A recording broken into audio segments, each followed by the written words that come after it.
ဒီနေ့တော့ဗာလဲငယ်လေးအရန်ကိုတောက်ရှင်နေဗာလဲဒူရင်တီးဖြော်ရည်ပေါ့နော်ဆိုင်မှာတော့တော့ခံခါကျတော့လဲမတန်မရိုက်ပြဲနော်ပြီးခါကျတော့ဒူရင်တီးကိုနည်းနည်းပဲထည့်တယ်ပေါ့နော်အခုဒီမှာငယ်လေးတော့ဒူရင်တီးလို့ပြောမလဲလွန်ပေါ့နော်မလွန်လို့မြန်မာလိုပြောနို့စီပါပေါ့နော်ဒါနို့စီကနို့ကွန်းပါပေါ့နော်ဒါကတော့နို့စိမ့်ပေါ့နော်ဒီခိုင်မှာထည့်တော့น้ำเชื่อมနည်းနည်းထည့်လိုက်ပေါ့နော်ဒါနုံချင်းနေပေါ့နည်းနည်းစောပြီးချိုတင်ကြဒွင်းတီလည်းငွေချိုနေအခုဒီတိတောက်ချောင်းနဲ့ဒီကျိတ်ဆိုင်ပေးနဲ့ငယ်လေးကျိတ်နေပေါ့နော်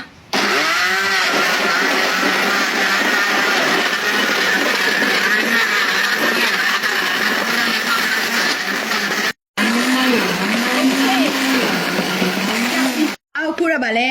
ဒွင်းတီဖြော်ရပါတော့ရှစ်အနန္တတိကျွေးနေတောက်ကြအောင်မလားလို့နော်လာခဲ့တောက်ကြမယ်လို့နော်ခုတော့ငယ်လေးစစ်ကူးထဲကဒွင်းတီဖြော်ရည်